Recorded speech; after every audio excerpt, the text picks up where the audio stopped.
So welcome and thank you for joining Sashbear's monthly expert education presentation. Gillian is a senior child and adolescent psychologist specializing in dialectical behavioral therapy.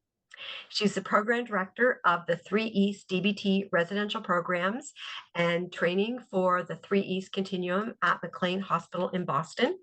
She has extensive experience diagnosing and treating adolescents and young adults who struggle with emotion dysregulation and anxiety, depression, trauma, self-injury, and suicidal behaviors.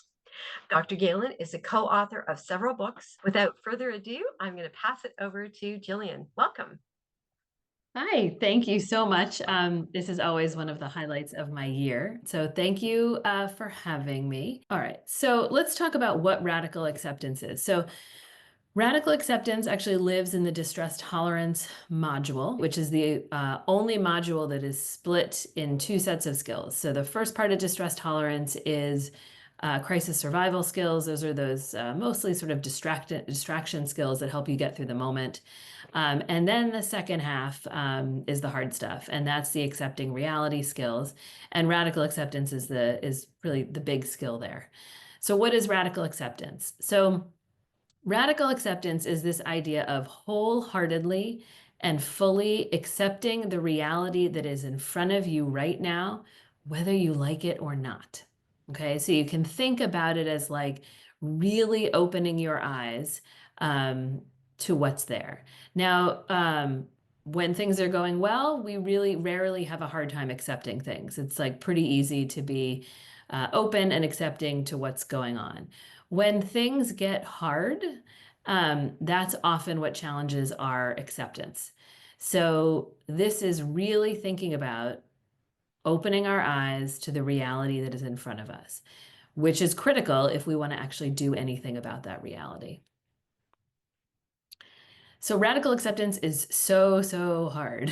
When I years and years I ran skills groups, I ran advanced groups, and universally when we would get to the radical acceptance skill, particularly in my young adult advanced group, so they knew the skills and we would just review a skill every week, all the eyes would roll and the moaning would happen. Oh, right. And the moaning was because it's just so hard. All right, so this is likely the most challenging skill in DBT and by far the hardest one to practice. Though I will tell you, while people have a really hard time in the beginning, many people, somewhat like mindfulness, will tell you that this is the most impactful skill that they learned. So often when you're stuck, if we look closely, you will see that the solution to the stuckness is working on acceptance, that there is something that we are holding on to that is blinding us to the reality that's in front of us. Okay. So radical acceptance is required before we make change. And this goes back to what is the foundational dialectic in DBT? It's acceptance and change. So Marsha synthesized cognitive behavioral therapy, change work, with acceptance-based therapy. And fundamentally, DBT is a change-based therapy. But what makes it different than CBT is that we get change often through acceptance. And when we accept and we open our eyes and we truly see the problem in front of us, right, then we can figure out how to interact. So many times we can't accept things. And so we problem solve from that position. So many people have probably experienced that their loved one is having a hard time engaging in therapy or is refusing to go to therapy or do the homework for therapy or make goals in therapy. And so a very common, having worked with parents for many years, is often the parent in an effort to get the child or loved one into therapy, which they are motivated to do because they're suffering and they want their child or loved one to feel better. What do? They say the problem is the therapist, right? Now, sometimes the problem is the therapist. We're not a good match.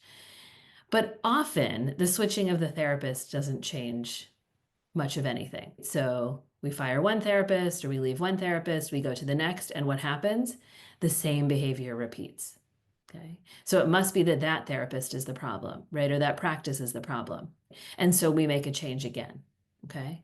But the problem isn't the therapist. The problem is that for whatever reason, our loved one isn't able to engage. They're not able to engage. So when we start to accept that the problem lies with maybe our loved one's challenge around engaging, and that is painful because what we know is that they have to lead, they have to take the lead in making the changes in their life. That we can provide all sorts of resources and opportunities, but in therapy, right, they have to be able to engage. And that often generates fear. Radical acceptance would say, okay, let's look at the problem. Let's open our eyes to this. This is scary, but they're not in therapy engaging. They're not ready for therapy. They don't want to. Okay, so now what do we do about it? Okay, so we open our eyes to what's in front of us, and then we can interact with it in a different way. Okay, so fundamentally, we suffer when we don't accept. Okay, there's great suffering in non acceptance. Okay, and this is the tricky one. I always tell this to people when I begin to teach radical acceptance. With acceptance comes loss. This is often why we avoid accepting things, because when we accept things, often strong emotions follow. They're often sad. It's often sadness or fear. So often, non acceptance is actually helping us avoid sometimes the painful feelings of reality. Okay. So when I accept something that is painful, I often have to let go of something else. And what's tricky is, if these things were easy to let go of, we wouldn't get caught in non acceptance. Okay. The things that get hard to let go of are the things like what we hoped, dreams about something, right? What we believed should be, the path we wanted to go on, expectations that we had, and goals. And the idea is that we don't have to let them go forever. Because when we radically accept in the present moment. So we have to let go of maybe something happening in the time frame that we wanted. But we often have to let go. So when we practice radical acceptance, as we move into acceptance, strong emotions are often a part of the process. And what we know is that radical acceptance often paves the path to a sense of freedom from suffering, right? Once we've moved through those emotions, which we have many, many, many skills that we can use to help manage those emotions, we suffer less, we problem solve better. So a couple tenets of radical acceptance. So Marsha very, very deliberately named this skill radical acceptance and not simply acceptance. And what she is saying is wholeheartedly, all the way, complete and total acceptance. We know that acceptance comes loss, so we become open to that. Okay. We accept with our mind, like how we think about it, with our heart, and with our body. And we know that when we found radical acceptance, right? So so there's some nice signs to it. So you have found radical acceptance when you stop fighting the fact that whatever the reality is in front of you is not the way you want it to be. Often that radical acceptance is going to come right up against the way we want something to be. And when we accept the reality that it's not the way we want it, we let go of all those painful feelings, bitterness, judgment, anger, spite. Then we're on the path. So people often ask sort of like, what is this idea of suffering? And DBT has this little this little equation, which looks like this: pain plus non-acceptance equals suffering. Suffering is all the emotions that come, sort of like the mess of misery that comes when we're not able to accept reality. We have many, many, many skills for pain.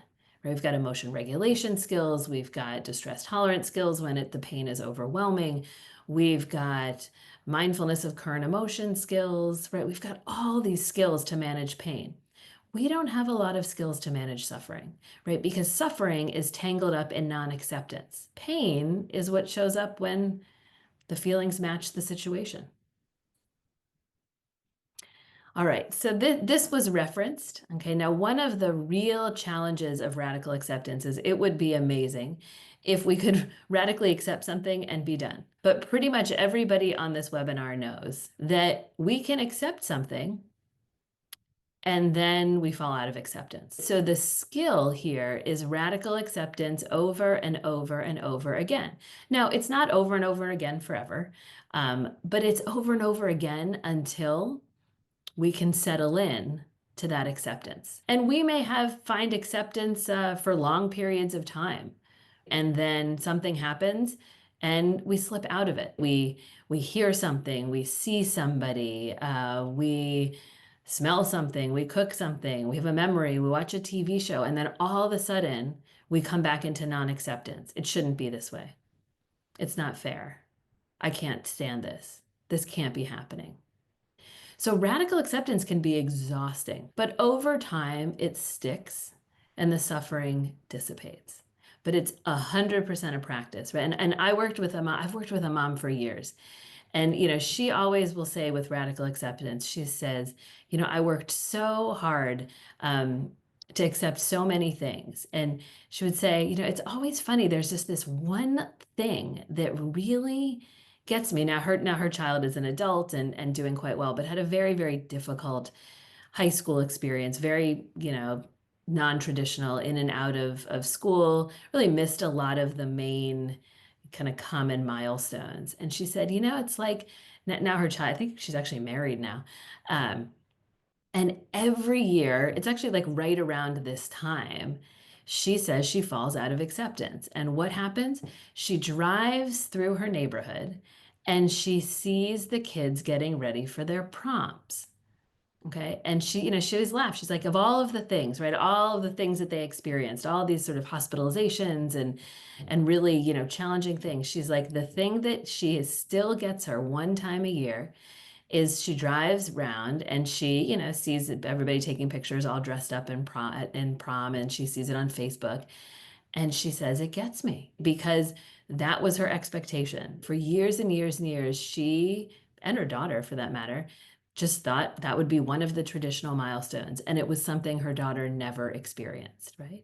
And so now it's been many, many years, but I get an email from her every, somewhere between May and June, end of May and June, with just a little smiley face that says prom season. And she gets very, now she's been practicing radical acceptance. So when she has that feeling within her body of non-acceptance and how unfair it is and how she wants to not check Facebook for the, 2 weeks of prom season, she has a good cry and she finds her way back into acceptance, right? So these are like big things and little things. Um, but she said, and she said, look, I'll always probably be a little sad, and every year it gets a little bit easier. Okay. But it's over and over and over again. And you have to pay attention, because sometimes you think you've landed in acceptance and it sticks for a while and then it creeps back up. And you think, oh, this can't be, and it's not fair. All right. So what do you have to accept? Figuring out like where you are stuck around acceptance sometimes it's very, very clear. And other times it's much harder to sort through, like that first example around treatment. Sometimes you got to really figure out, wait, what is the thing that I have to accept? Okay. What you have to accept is the reality that is in front of you in this moment. That's what you're looking for, right? You have to accept the facts of the past, right? Because they've happened. Whether you agree with them or you like them or not, we have to accept the things that have happened in the past, and we have to accept what's right in front of us. You cannot accept a future that has not happened. Okay? That's fiction. All we can accept is what's in front of us and the things that happened in the past. Okay? We got to accept that everything has a cause, right? So we know that from the agreements of DBT, that everything is caused. And we have to accept that these causes are there, whether we like the thing that caused it, whether we are happy about the event, whether it was a painful event, whether it caused suffering, that these things that are painful to us have causes. Okay. We have to accept limitations. We have to accept our own limitations, other people's limitations, limitations in systems and organizations, and we have to accept pain.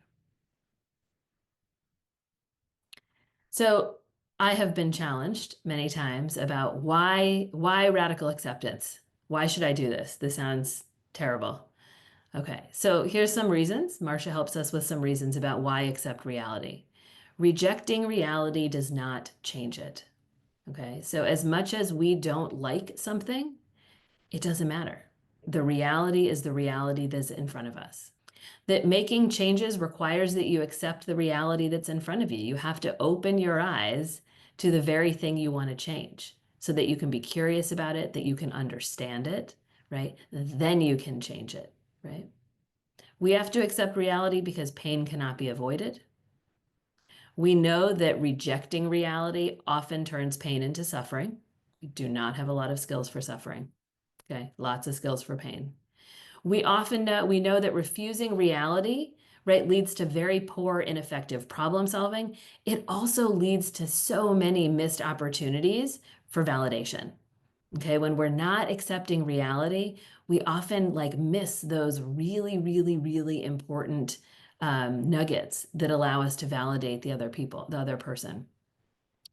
So rejecting or refusing to accept reality can leave you feeling stuck, bitter, angry, unhappy, shameful, guilty, sad, all the kinds of emotions that when a situation is already painful, we do not want to enhance. And we know you got to accept reality because it may result in sadness, but there is like a deep calmness, a steadiness, and a connection with your wise mind that always follows radical acceptance. So, a reminder, this is the thing that radical acceptance is not. And some of this is just the word of acceptance where people get confused. But it is so, so critical to understand that radical acceptance has nothing to do with approval. You can radically accept somebody's behavior and radically disapprove of it too, right? So radical acceptance is just about reality. It is not about approval. It's not love. It's not passivity. It's definitely not agreement. Yeah, I mean, it could be, but it does not have to be, right? Accepting something does not mean that you agree with somebody's behaviors or whatever is going on in front of you. Radical acceptance is not an endorsement. Radical acceptance isn't compassion. It's just accepting what's in front of you.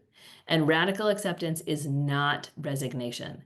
And we're going to spend a couple minutes on resignation because these two things get really, really confused. All right, so I found a nice little graphic, which maybe if we look at, just helps us remember this is a really, really, really critical distinction because many of us fall into resignation, and sometimes it can sort of be packaged as acceptance, and they're actually very, very different. All right, so what is resignation? Resignation is this thing that we do, okay, where we tell ourselves a story about the future, okay?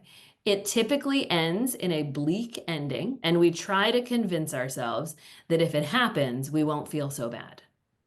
And we say things like, well, they'll just never go to college, but okay. But we haven't done acceptance, and they're 13. So we're trying to do things where we're telling ourselves a story.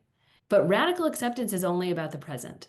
Okay, so resignation is this idea of I'm going to maybe predict something. Most people, when they resign, I haven't heard a resignation of like with a happy ending, right? It usually is sort of a bleak or bad ending where then you convince yourself you're kind of okay with it. But the function of it is to maybe protect yourself from feeling bad in if it does actually happen, however long down the road it is. And it's often a pretty passive process. And sometimes it can be couched in this idea of like, well, it is what it is, right? But it is very rarely have I experienced somebody saying to me, it is what it is, and them actually radically accepting. It's usually like the hands go up, they're like, it is what it is. Okay. This is resignation. This is, okay, I've now predicted the future, and now that's just how it's going to be. Now, resignation usually makes you feel miserable. It's fictional, which is a problem. It moves us away from the present moment, and we start to actually interact with the present, right? Whatever the present moment is, or the people that we have, are part of our resignation story. We start to actually interact with them as if our story is true. okay, which causes huge, huge, huge problems because now we don't actually see what's going on in front of us. We might actually miss really effective things that could help, maybe change the future that we've decided is going to happen, or we lower expectations, or we begin avoiding, okay? So resignation has nothing to do with acceptance. So the key with resignation is pay attention. It also doesn't feel very good generally. So check in with yourself. If you have an is what it is moment, you have to make sure, is that resignation, or is it is what it is moment truly radical acceptance? So resignation is telling a story about the future, right, which hasn't happened. Radical acceptance is right now. We only can know what's in front of us. None of us have crystal balls yet, right? Radical acceptance is really opening your heart to like whatever the feelings that are there about the present moment, where resignation is sort of like, oh, I'm going to try to like convince myself that I won't feel badly about something if it happens. So resignation is more avoidance, and radical acceptance is more openness, right, to whatever is in front of us, right? Resignation is passive. We just sort of like let it go. Whereas radical acceptance is like turning the mind over and over and over again and actively shifting our attention to open up and see sometimes what's the painful thing in front of us. So very, very, very, very different. They exactly like the sign, they go in opposite directions, okay? And everybody's task is to be able to notice, because once you notice resignation, it's such a gift. It's like, oh my gosh, I'm resigning to this. Right now you have the opportunity to think about, I got to be more active and start paying attention to what's going on right now, because that's where I can have an impact. That's where I have the information to validate, right? Like imagine if you've already decided that your 14-year-old who's struggling now in school and struggling with mental health is already not going to go to college and always live at home. Imagine then how it changes the way you interact with your kid, with the other people in your life that interact with your child, right? Now, what if you radically accept they are struggling? They're struggling. What can I do to actually address the struggle right now? Okay. Radical acceptance and resignation, not the same thing. All right. So, Marsha Linehan, whose birthday was actually, I think, last week, has some wonderful short little videos. So we're gonna show a 4-ish minute video, and I want you to hear from Marsha her thoughts about radical acceptance. I've been transformed by the very therapy that I developed, because once I realized that I had to teach the clients acceptance, I realized at that very same moment in my own personal life, I had somehow lost my ability to accept, and that I was going to have to learn it myself. And so I ended up taking a sabbatical point or time off from my job.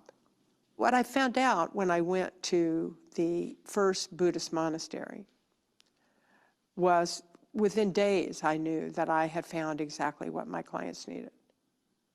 I had no doubts about it. I figured that out right away.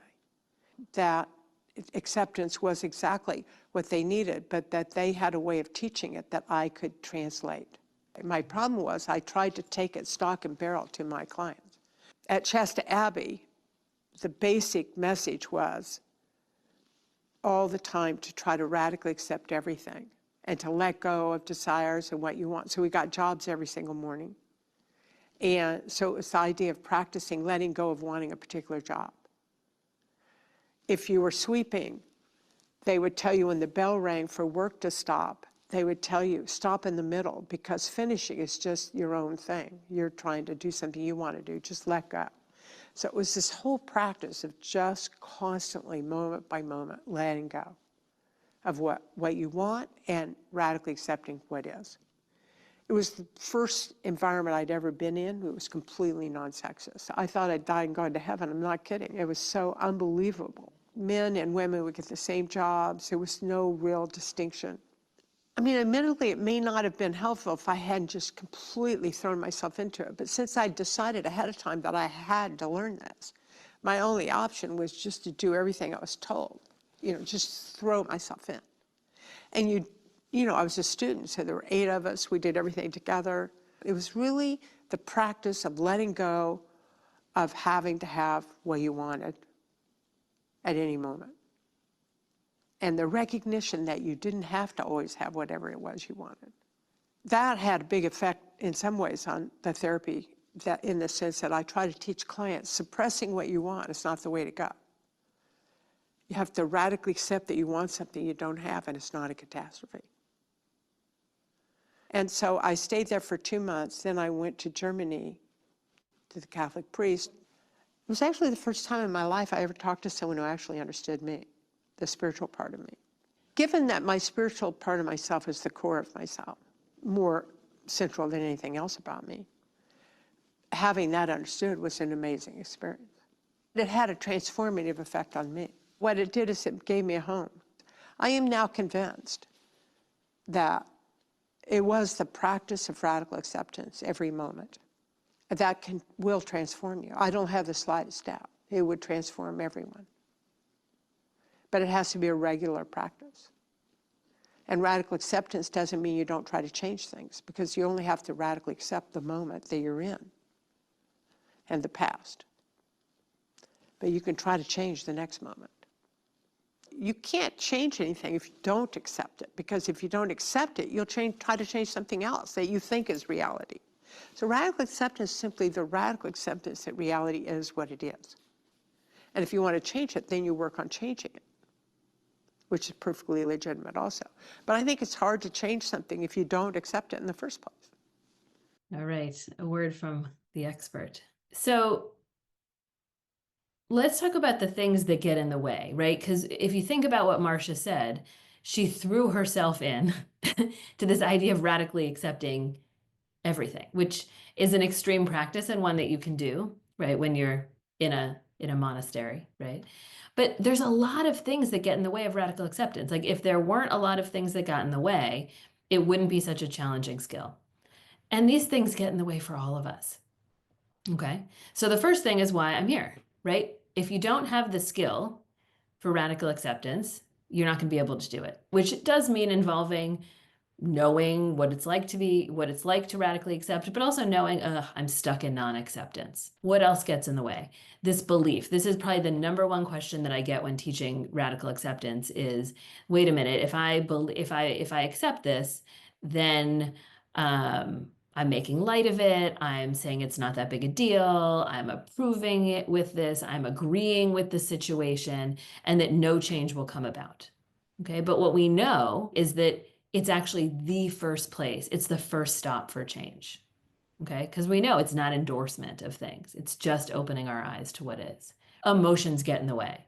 Okay, emotions are the things that get in the way of a lot of skill use, right? They have that wonderful, there's that wonderful sheet in interpersonal effectiveness that gives us like all the 7 things that like completely get in the way of us being interpersonally effective. And like number 4, I think, is emotions, right? Emotions get in the way of acceptance. They make it hard for us to see when we're angry, when we're rageful, when we're very sad, when we feel rejected or that something is unjust. If we have shame or guilt about our own behaviors, we can have a very, very, very hard time accepting, because we get blinded. We get blinded by our own strong and powerful emotions. So I worked with a mom.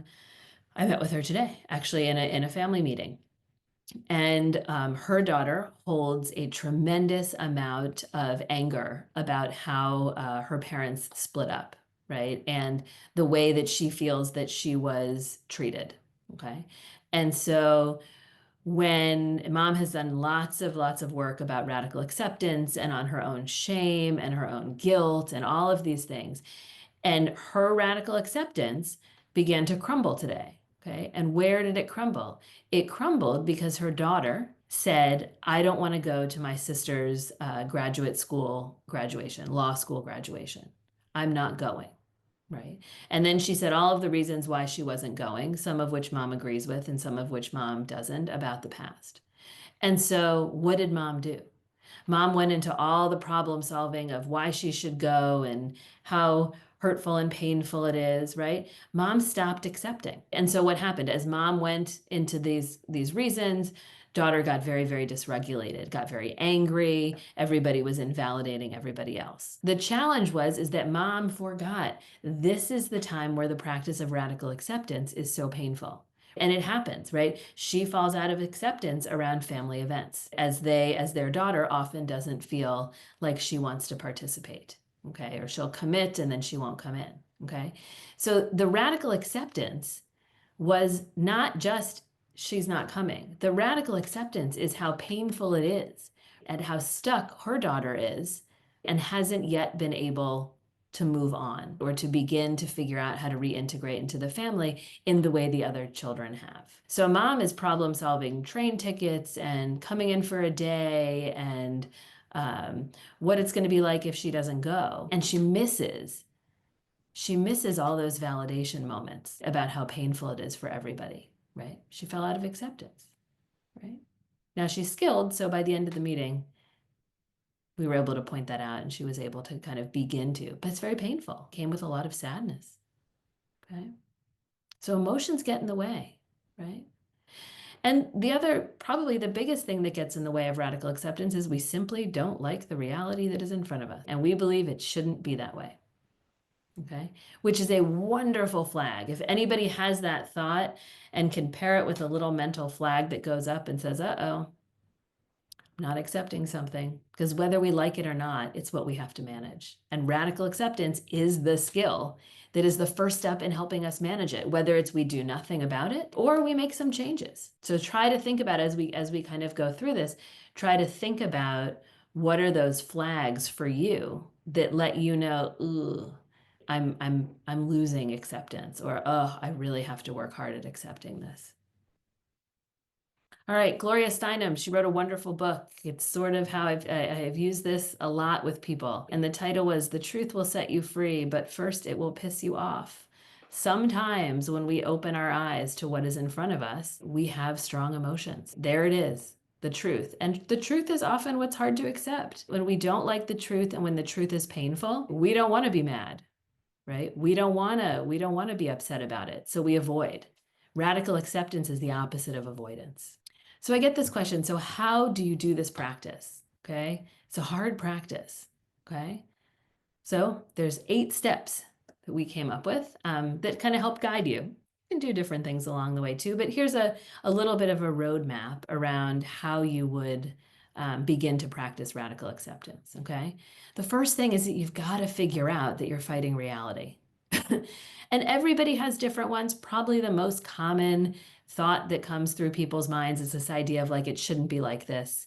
It can't be like this. This can't be happening. Okay, I can't stand this. So think about what are the thoughts and how does it feel in your body when you are not accepting reality? Okay. You can remind yourself that unpleasant realities can't be changed. This happened. This is the way it is right now. That's the beauty of radical acceptance. It's just right now. Okay. We don't know what the next moment is. We don't know how it's going to unfold. We like to think we do. And sometimes we have general ideas, but mostly we need to get in the moment and remind ourselves that this one can't be changed. This is how it is. Okay. And then we can consider the cause of it, right? For some people, it's very helpful to pause and think about, okay, what led up to this and how does that make sense? Now we have to accept with our mind and our body, right? This is what it is right now. This is where you can use willing hands. Some people find that helps, like sort of not scrunching up, but keeping your body in an open position, palms up, like just opening, literally physically opening up to the reality that is in front of you. You can think about like, okay, if I were to accept this, how would I feel differently? Would I think differently? How would it feel in my body if I were to accept this? Okay. You're going to be open and mindful to the feelings that arise. Like I kind of want you to open yourself up. Now, this is hard because the feelings that come with radical acceptance are often feelings that we powerfully avoid, right? That's often why we move into these change action steps. Some people get like very frenetic or like I'm very good at crisis management and they're doing a million things. And by doing those things, they're actually just avoiding the feelings. And so I'm saying when we practice radical acceptance, we look for them. We get our magnifying glass out and we look for them. And what you're looking for are feelings of loss and sadness and pain and grief and fear, all the ones that we don't love to sit with. But they'll move because that's what we know about emotions, right? They'll move through. We will come out the other side. You're going to acknowledge that you can manage this pain, right? You're going to treat yourself with compassion. You're going to be skillful, and you're going to recognize that this kind of work is hard. And then when you fall out of acceptance, you're going to do it all over again. The more you practice it, the more you are going to be familiar with how it feels in your body and how you can begin to make those shifts, right? And again, this is why we teach family members the DBT skills, right? It's not just so that you have a common language, but you see how they all link together, right? So to effectively practice radical acceptance, you have to be mindful. You have to be able to observe and describe and notice that you're fighting reality. You have to use your distress tolerance skills if the emotions feel overwhelming, or your emotion regulation skills, your opposite action skills, when you find those difficult emotions so that you can experience them. Your mindfulness of current emotion and your sun wave skills to move through so that as you find those feelings, you let them, you experience them like a wave, and then they begin to dissipate, right? And then you get to decide what your next step is. And then we're going to do it all over again. This is the challenge, right? But again, over and over and over again, when, it will stick. It sticks. And again, sometimes it's just 2 or 3 times and you're like, okay, you can sort of settle into it. Other ones are harder. So, here's the question sort of to think about it. And maybe this can be, I want to give a lot of time for people to have questions, but I think this is a great frame for some of the questions. So have you struggled to radically accept any of the things on this list? What does it feel like and how do you behave? Have anybody run into slow pace of treatment? Like, why aren't they better yet? Your loved one not engaging in treatment or medication compliance, repetitive, ineffective behaviors from your loved ones. When something doesn't go the way you hoped it would with your loved one, when you can't make your loved one do something, when you can't solve a problem for your loved one, a painful consequence that either you or your loved one experiences, guilt about something you did or did not do or know from the past. Okay? These are the ones that are so critical for radical acceptance when you do this process, particularly with DBT. And I don't know a family member that I have worked with that has not experienced all of these, if not a handful of them, during the process of supporting their loved one, whether they're in DBT or in another type of treatment. And when they found radical acceptance around these things, everything changed. The way they validated changed. The way they intervened or didn't intervene changed. The way they had conversations about these very, very difficult topics changed, right? The way, that they engaged in the treatment changed, often very well-meaning, but often sort of tagged in DBT as treatment interfering behaviors. Most treatment interfering behaviors from family members and loved ones are well-intentioned and caught up in non-acceptance. So these things change. So radical acceptance, wholeheartedly, heart and soul, accepting and opening your eyes to the reality that is in front of you. You can only accept that reality and facts from the past. Okay? When we start talking about the future, we've lost acceptance. Okay? We've begun to resign. Okay? We need to turn our mind back to acceptance.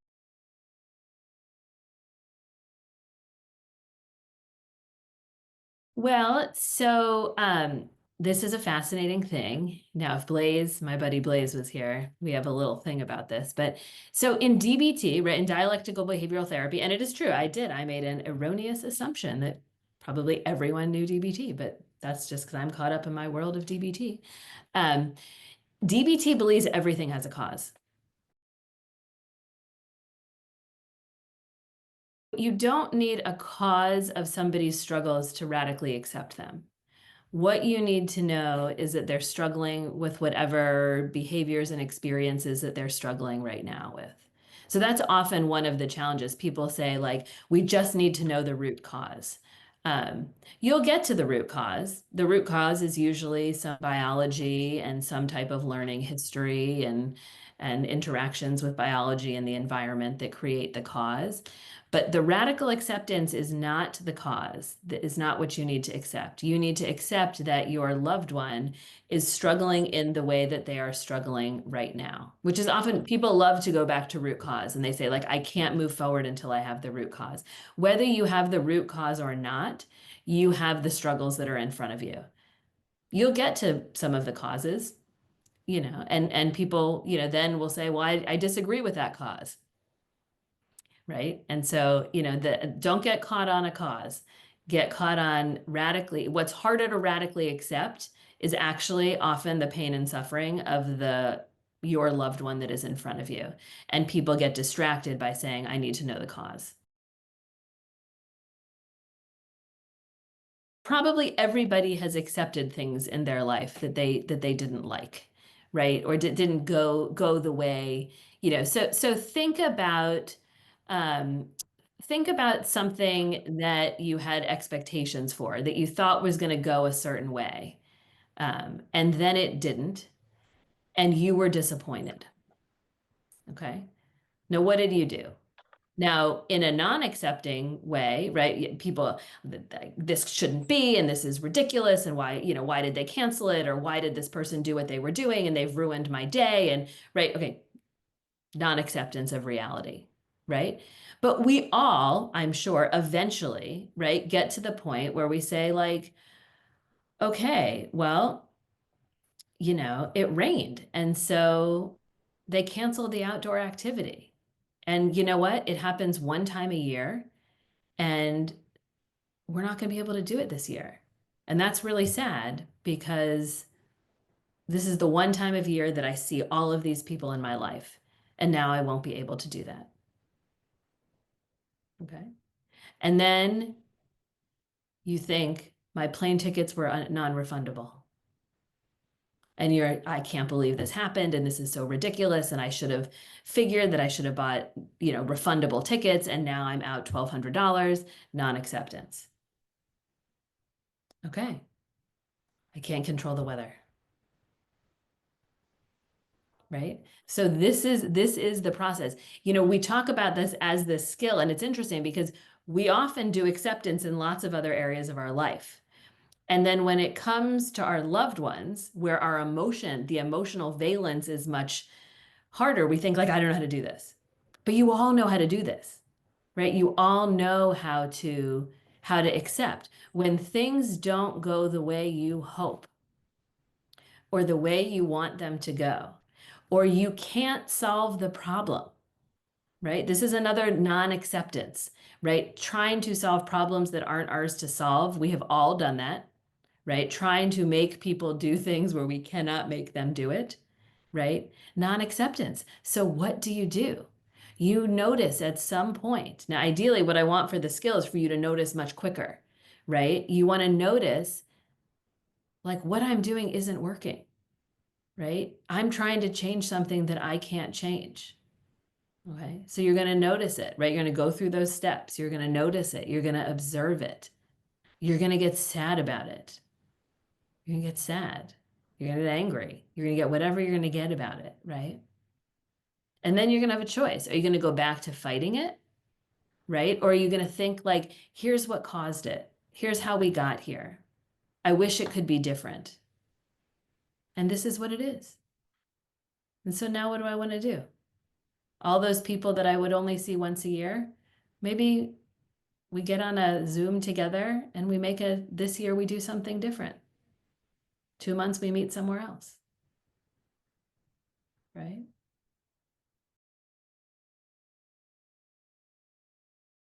So what we know is you got to regulate before you reflect on anything, right? So if emotions are running really, really high, then you're going to need to bring those emotions down, right? Because we get blinded by those emotions, right? Now, most people know when their emotions are running really, really high, right? And you're doing behaviors that indicate your emotions are really high, right? You might be, if you're really external, you might be yelling or, speaking really loudly or pounding fists. Or if you're, less big, you may be really shut down and really avoiding a lot of things. So yes, you need to regulate.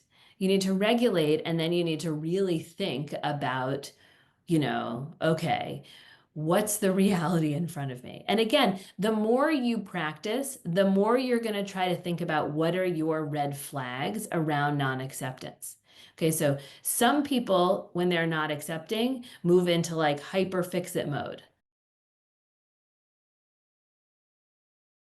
Some people, when they sort of resign, they give up. You get that willfulness, like, I'm done, right? We're not done. As parents, we don't get to be done, right? But I'm done is giving, okay, that sounds like resignation.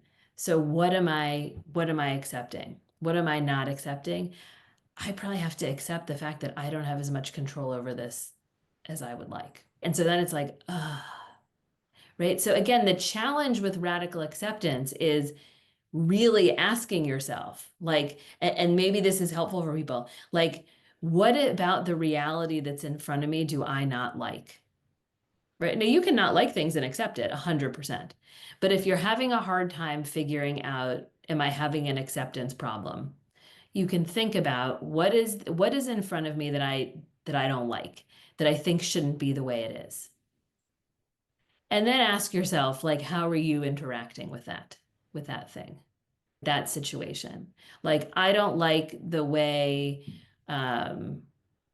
like this hospitalization is going. Okay, well, I've called everybody and I've threatened to fire people, and oh, wait a minute. Hold on. Like, I'm doing all this problem solving, but it's my loved one that actually needs to be engaged in this process. Ugh, the acceptance is how limited my power is. That's sad and scary. You can't have the access. Now, hopefully they sign for some access and like, but they don't always, right? And even still, they have more independent decision making. And then you have to radically accept that, wow, like this is painful and I have to trust them in their decision making. Now my behavior changes from trying to make decisions for them to control the situation to wait, maybe I should go talk to them about what they're thinking about. Maybe I should ask them if they need some help in trying to make this decision. Maybe it's an opportunity for me to change the way we navigate these situations from sort of me as the parent taking the lead to me supporting them and teaching them how to help themselves and take the lead while opening that communication. So this is what's so challenging around radical acceptance, right? And often our non-acceptance behavior is done with good intention. It's just terribly ineffective. So giving up is, so if you willful behaviors, right, are non-acceptance behaviors in DBT.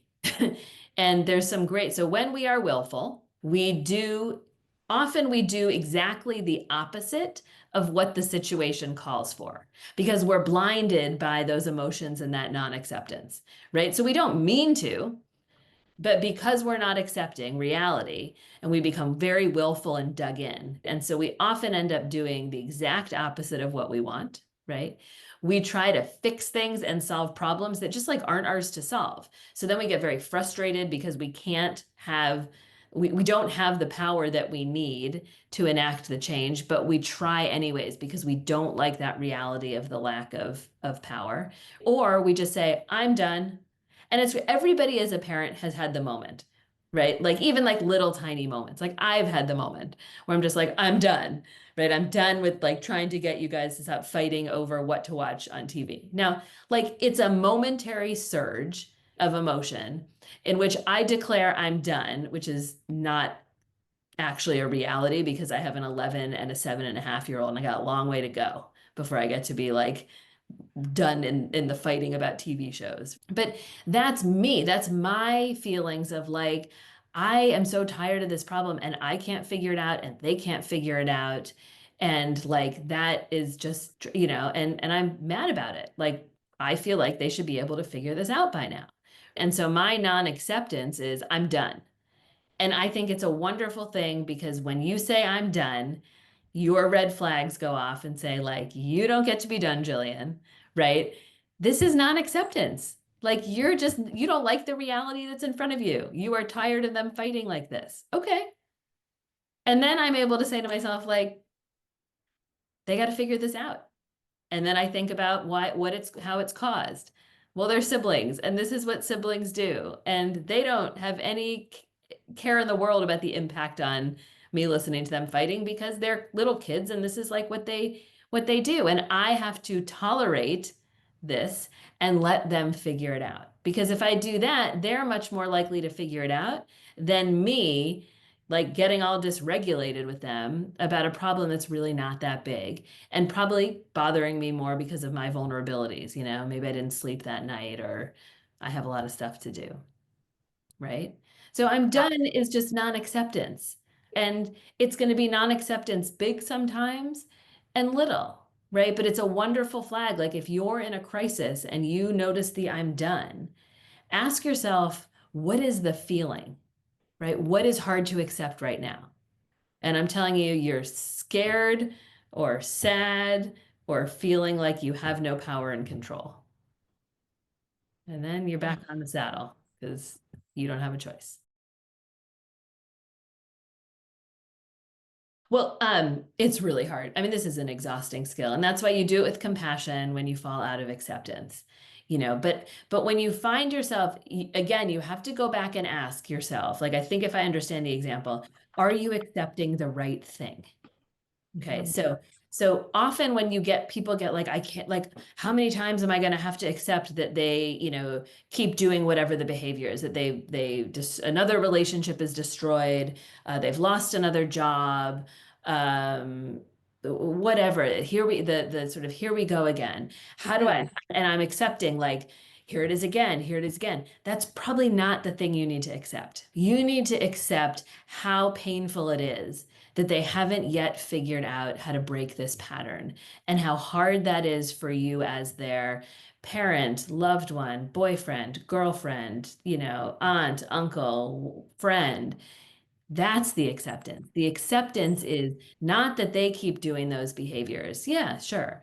But you need to radically accept, like, this is where they're at right now, and this is how it's impacting me. And then you may make a decision, right? You may then make a different decision.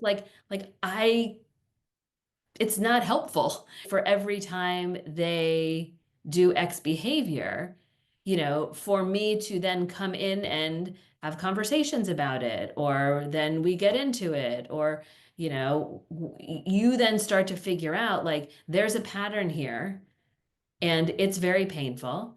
And do I stay in this pattern and just accept that like this is where they are right now? And I wish that they were not suffering in this way. And I wish that they could have some success. And I wish that their skills were, able to help them more. Or I wish that they use their coaching. This is the radical acceptance. So if you find yourself like, I keep accepting that they're doing these behaviors, go deeper. There's something else there. Yes, that's part of it. But it's more than just that.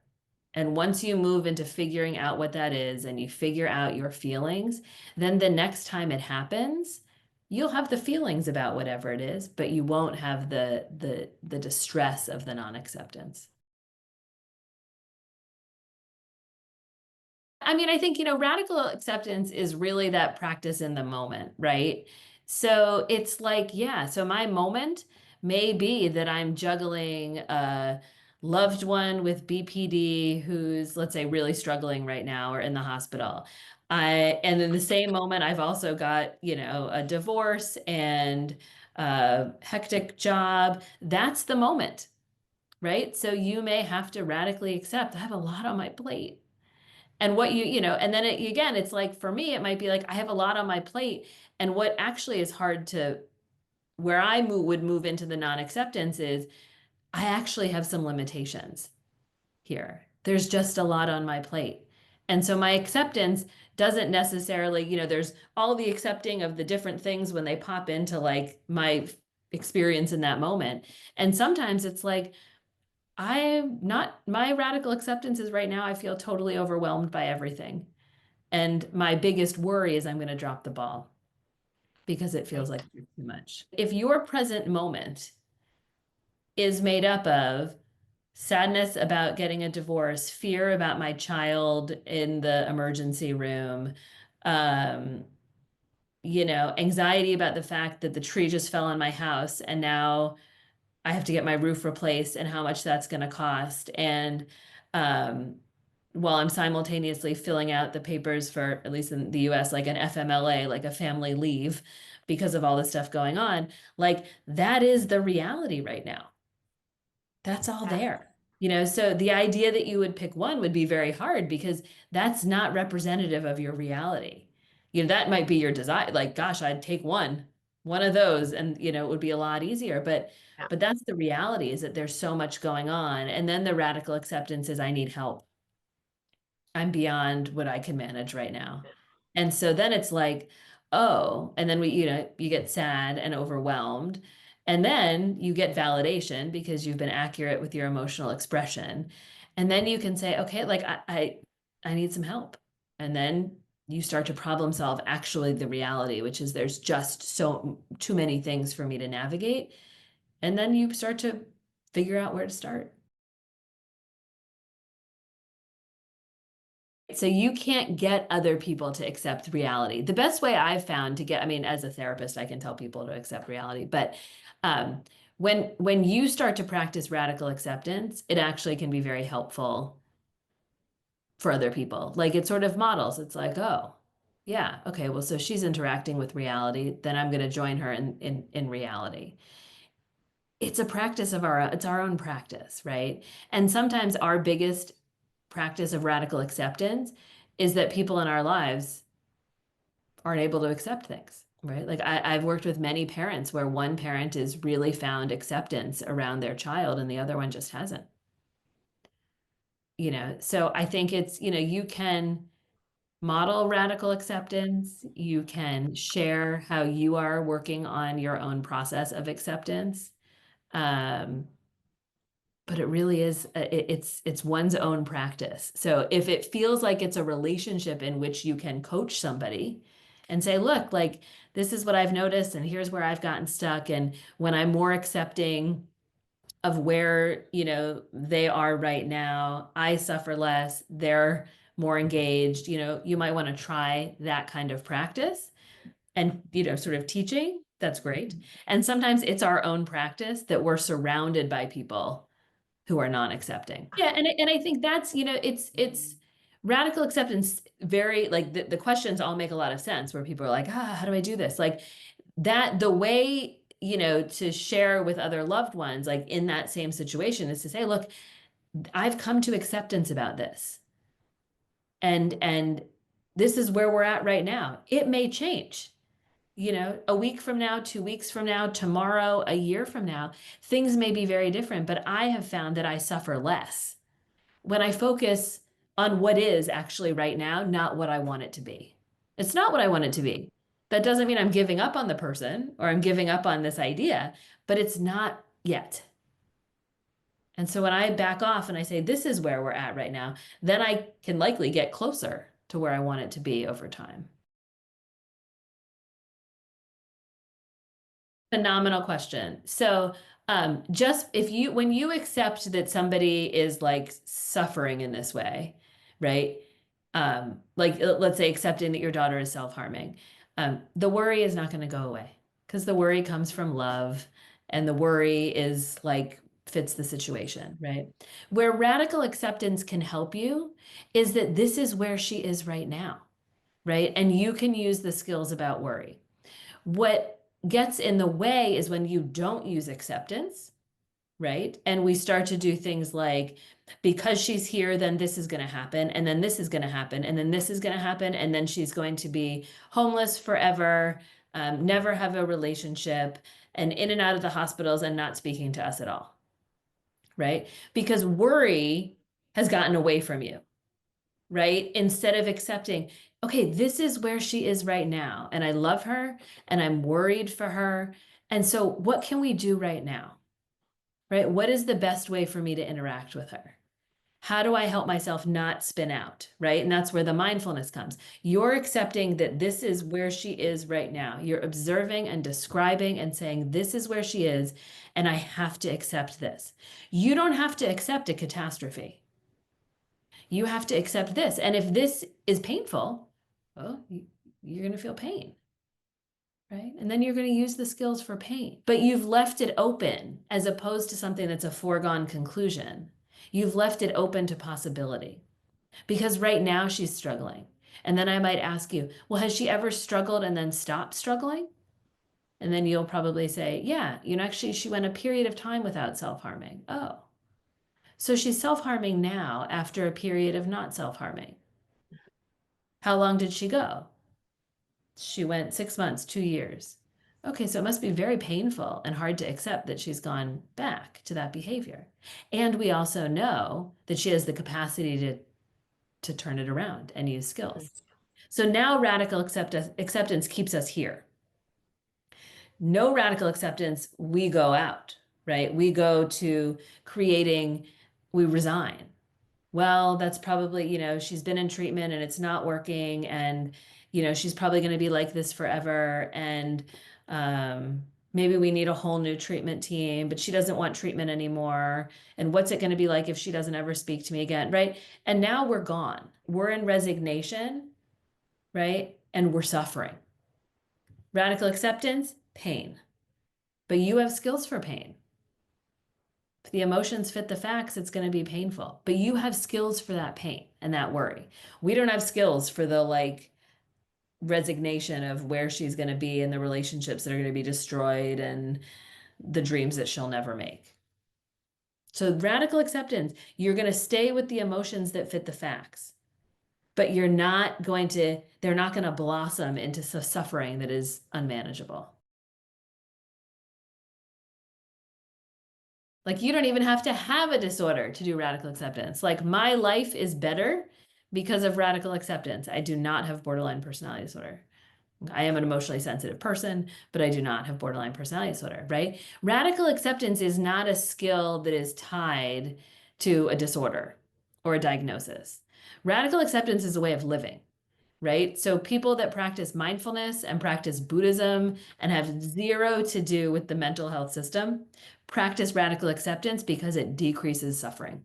So this has nothing to do with any, what Marsha Linehan did was she took these tenets of mindfulness and mindful practice and she packaged them into DBT in the same way she took skills from cognitive behavioral therapy and she packaged them into DBT. It's a synthesis of two therapies. Acceptance is part of life, right? This is a practice of, we're constantly telling people to accept things. Like, how many times have you told children in your life, they can be perfectly typical kids, something bad happens and it's unfair. I'm in a world of baseball right now. The ump called that the third strike. It was definitely not a third strike. It was high and outside. You're out. The game is lost. You stranded the tying run on third base. Well, what am I going to tell him? It's so hard. This is so hard. And you did what you could do and you don't have control, right? So the cause is that you have an umpire that makes the decisions. This is his practice. Totally typical run-of-the-mill day situation. He has to practice acceptance. Now he can spin out and be upset and throw the bat and, not sleep about it and rant around it, or he can figure out with a little tear in his eye, how hard that was. That was really hard. It was really disappointing, maybe a little embarrassing, and you had no control over it, right? And then he has good sportsmanship, and then the whole team's like, oh, that was totally the wrong call. You get validated, right? And it's by the next day, he's sort of been able to accept that that was what it was.